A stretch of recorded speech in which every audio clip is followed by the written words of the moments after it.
বিদ্যাজ্যোতি প্রকল্পের অন্তর্গত স্কুলগুলিতে চলতি বছর খারাপ রেজাল্ট হয়েছে। কেন এমনটা হয়েছে সেক্ষেত্রে সরকারের তরফে স্পষ্টীকরণ দিতে হবে। সরকার কেন তার দায়ভার এবং দায়িত্ব এড়াবেন? রবিবার এমন প্রশ্ন তুলে আগরতলায় প্রতিবাদ মিছিলে শামিল হয় এসএফআই টিএসইউ সংগঠন। বিদ্যাজ্যোতি প্রকল্পে রাজ্যের বিভিন্ন স্কুল উল্লেখযোগ্যভাবে খারাপ রেজাল্ট করেছে এবং ছাত্রছাত্রীদের ভবিষ্যৎকে ঘিরে রাজ্যের বিভাগীয় দপ্তর তথা সরকার উদাসীন। বিক্ষোভ মিছিলে এমনটাই স্লোগান তুলে ছাত্র সংগঠনের সদস্যরা। বিদ্যাজ্যোতি স্কুলের ছাত্রছাত্রীদের উপর একটা অবর্ণনীয় দুর্দশা নেমে এসছে। এর জন্য দায়ী রাজ্যের বিজেপি সরকার।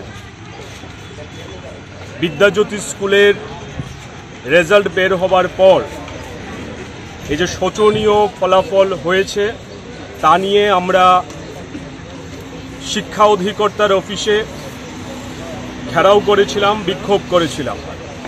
আমরা দেখেছি সেই সময় অধিকর্তা আমাদের সঙ্গে সাক্ষাৎ করেননি। পরবর্তীতে অন্যান্য আধিকারিকরা আমাদের সঙ্গে সাক্ষাতে মিলিত হন। আমরা দাবি করেছিলাম যে রাজ্য সরকারের তরফে বিদ্যাজ্যোতি স্কুলের এই শোচনীয় ফলাফল এবং এই মিশন যে ব্যর্থ সেই সম্পর্কে স্পষ্টীকরণ চাই, কিন্তু দপ্তরের তরফে এখনো স্পষ্টীকরণ দেওয়া হয়নি।